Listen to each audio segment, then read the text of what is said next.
If you want to move or copy cell attributes and want to place it in another location, then the simplest way is to use the cut, copy or paste command. Video, we are going to learn how to cut or copy and paste data in Excel. So let's get started. I have a data set here from which I want to copy the list of unique industries and paste in this column. So how would I do that? Is select the data I want to copy, go to the clipboard group in the Home tab and click on the copy option here. As soon as you select the copy option, you can see the border has changed. So this means your data has been copied. Go to the destination cell and click on the paste command in the clipboard group. So once you click the paste option, you can see your data gets pasted. Another way you can use to copy the data is select the data you want to copy, right click on the data and click on copy option. Go to the destination cell, again right click and click on the paste option, and that would paste your copied data.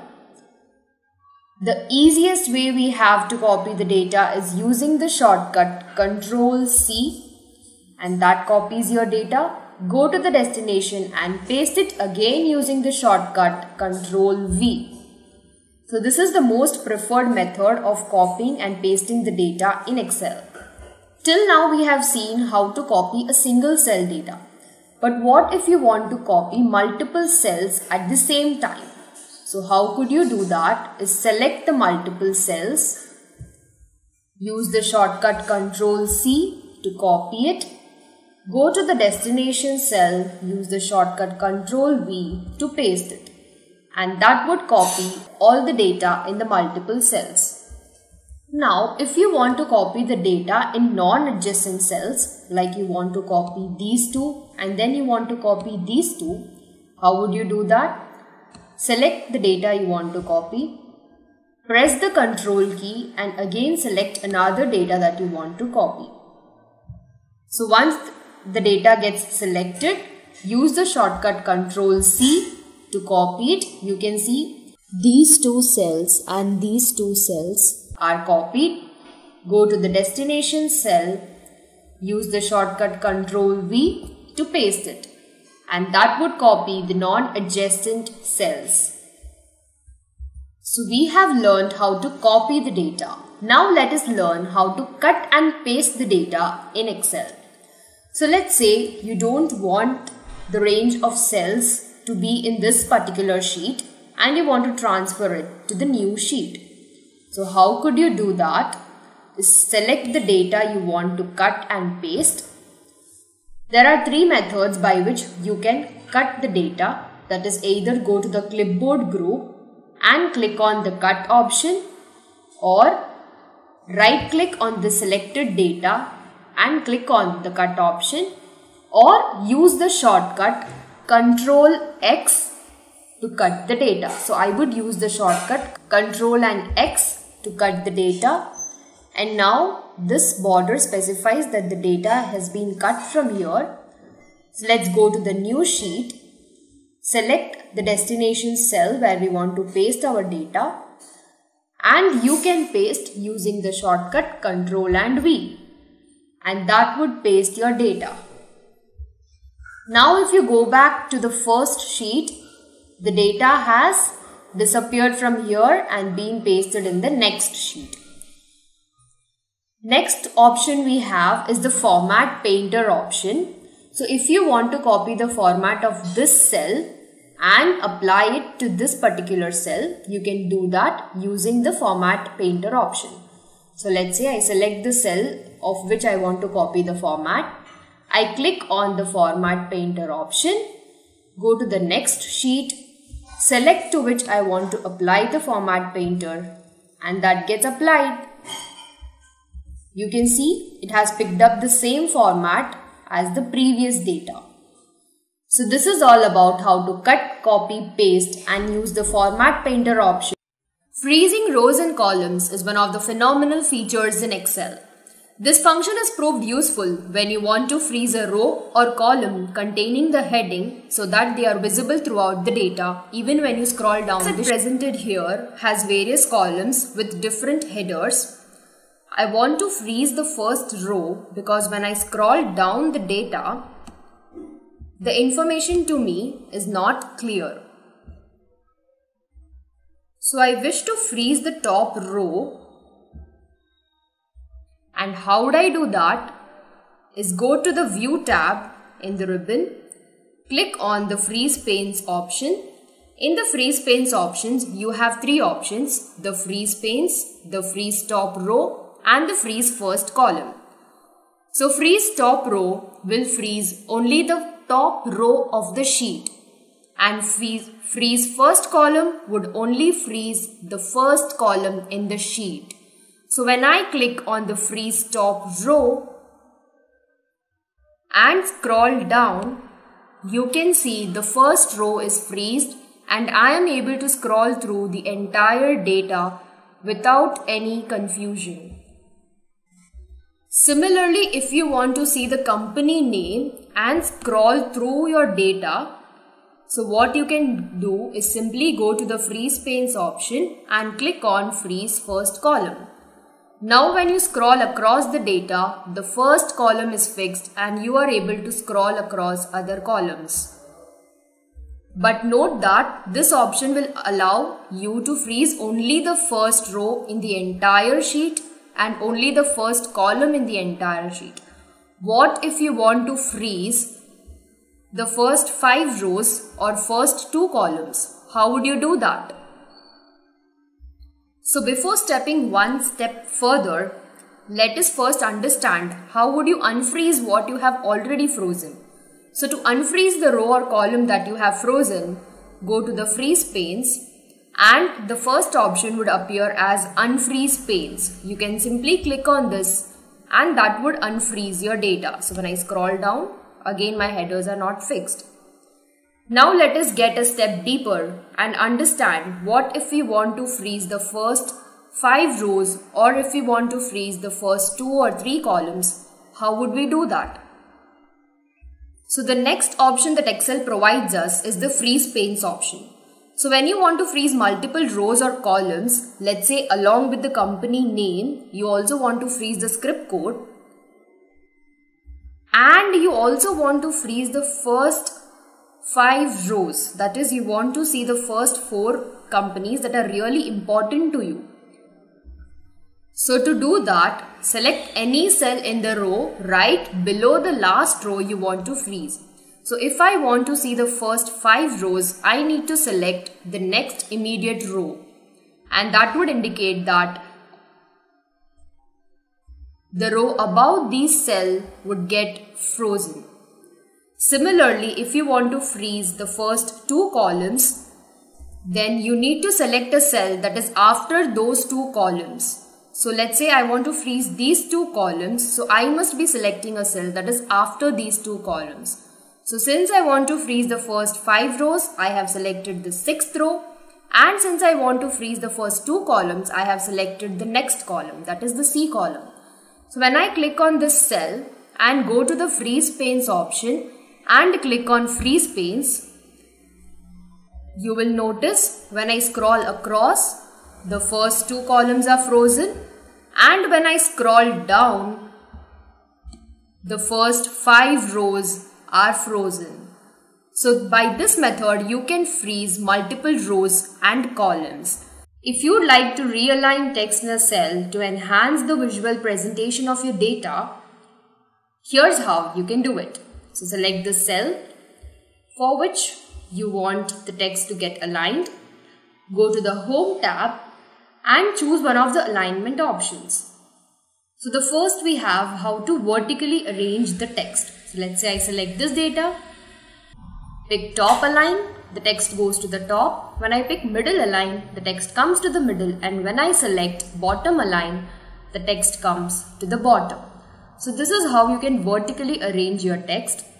If you want to align it horizontally, you can choose the left align, the middle align and the right align. The next option we have is to decrease the indent or to increase the indent. So if you want to make your cell closer to the border, you can just keep clicking this. So let's say if I select this and I want it to be far from the border, so I can click this to increase. You can see the gap has increased. The next option we have is the wrap text, which we use when we have a long line of text and part of which is not visible. So if you see this here, few text isn't visible. So when I just select the cell and click on wrap text, you can see now the entire data is visible. This would not change your column width but increase the row height. The next option we have in this alignment group is the merge and center. So let's say you have a title here as stock market data rather. So I would write stock market data, and now I want this to come in the center of my data. So what I would do is select the cells, click on merge and center, and that would merge all the cells and center align my data. If you want to change the orientation, you can use any of the options here. If you want your data to appear in counterclockwise or clockwise or vertically or rotate text. So you have a lot of options here to do that. So now again you would ask me, are these the only options available in the alignment group? Then my answer would be no. You can see a small arrow here, right? So this is for alignment settings. If you click on this, a format cells dialog box would pop up in which you have a lot of options. In our previous video, we have covered the font, border and fill. So if you haven't seen it, please do go and watch it. So in the alignment, you can see most of the options that were there are here again. Like if you want to align the text horizontally left, center, right, and you have other options also available. Also, we have seen about the indent. So an important option that I would like to show here is the center across selection. Now this is a very useful tool or a very useful option when you have a title and you want it to appear in the center, and also you do not want to merge the cells. So let's say I unmerge the cells and I select where I want to center it. I go to the alignment option in the format cells dialog box, click on center across selection and click OK. And this centers my data, but it does not merge cells. You can see I'm able to select all the cells that are there in this row, and still my data is in center. So what it does not merge any cells, just it centers the text among my selection. So next options you have in the alignment group is the wrap text, which we have seen, the merge cells, which we have seen, the shrink to fit. So let me show you shrink to fit. So I select this cell and click on shrink to fit, click OK, and that would shrink my data without changing the column width or the row height. So this is the use of how to shrink and fit the cells into the available space.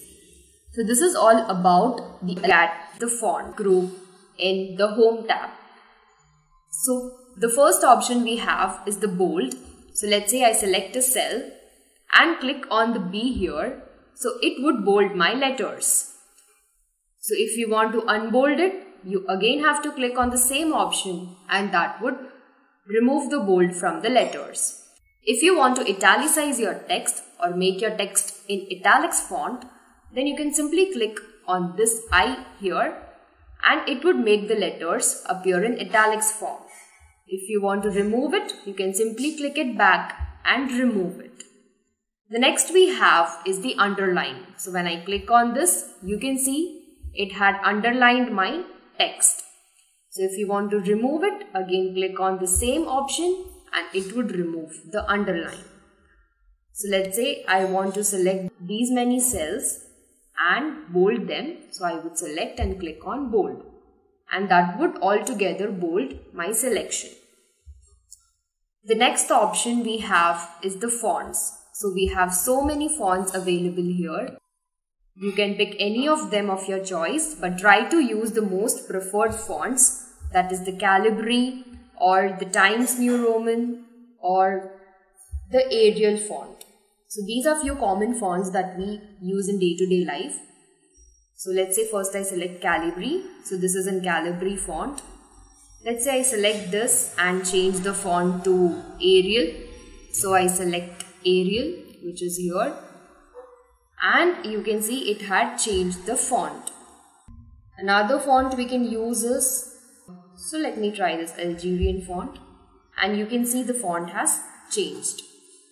So let me Ctrl Z to undo.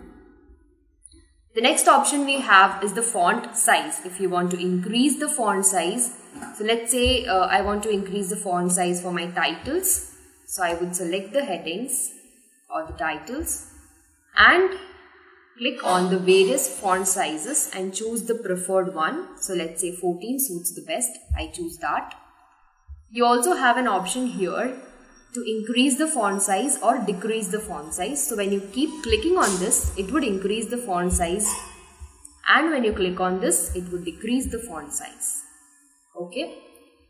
The next option we have is the borders option. So you can pick any border of your choice. Like if you want only a bottom border, you can select that and it would apply a bottom border to the selected data. So let's say I apply all borders, and you can see it had applied borders for everything that I have selected. So let's say since it is a heading, so I want a thick outside border. So I choose that, and it had applied a thick outside border for my selected cells. So I select everything and I choose to apply the thick outside border, and it had applied. So let's say I don't want the border over here, this particular one, I only want it outside, I don't want it inside. So what I can do is select the cell, again go to the border option, and you have an option to erase the border. So you can click on that and select wherever you want to erase it. So let's say I click on this simply, I click on this lines here and they have been erased. So this is how you can erase your border. The next option we have is the fill color and the font color. So if you want to add a color to your headings, so you can simply go and click on this fill color option here. You have a lot of theme colors and standard colors available. So let's say I pick this one and it looks pretty good. So if you are not happy with the colors that are available here, you can click on more colors option, and that would give you a palette of colors from which you can select the best one and click OK, and you get the color selected. The next option we have is the font color option. Again here we have a lot of theme colors and standard colors, so you can pick any of them. So let's say I pick the red font color. You can see the font color has changed to red, and that would make your data look more presentable. Now you would wonder, like, are these the only options available in the font group? Then I would say no. You can see a little arrow here, right? So when I click on this, this gives me a lot more options available. So we have the number section, the alignment section, the font, border, fill and protection section. So in this video, we are going to deal only with the font, border and fill section. Others will be covered in the upcoming videos. So when you look at the font, we have seen the various fonts. We have seen the font styles, the bold, the italic. We have seen various font size. We have seen how to underline it and how to give a color to our font. The other extra options we have here are the strike through, the superscript and the subscript. So in the strike through, when you click on strike through, you can see it just strikes your data. And when you click on superscript, it would add a superscript to your data. Like if you notice when we write the third or fourth, we always have the RD or the TH appearing at the top of the number. So if you want your data to appear in that manner, you can use the superscript. The subscript is you can use in various cases when you have some chemical formulas like H2O where the 2 appears at the bottom line of the data, then you can use the subscript option. Moving on, the next option we have is the border. So you have a lot of borderline styles available and you can give a color to your borders. So you can pick any of them from the color and pick any style for your border. The next option you have is the fill. In fill, you can give a cell color. So let's say you want to color this particular cell. So you can select the cell and pick any color of your choice. You have some fill effects available which you can choose. You also have more colors option, so you can customize your palette and choose any color of your choice if you want. Click OK and that would get selected. Presenting your numeric data into a visual image is a great option. We are talking about the ability of creating charts in Excel. Now, if you already have a data and you want to create a chart out of it, so let's see how we can do it. There are a number of ways to do so. First thing we'll do is, I'll select this data, go to Insert tab, and you will see we have a section for charts. And again, I can go to Recommended Charts and you will see we'll get those charts. Fine, so I can choose from here, press OK. And my chart will be inserted. Then I can move it anywhere. For example, if I want to place it here, I can keep it here. I can also resize it.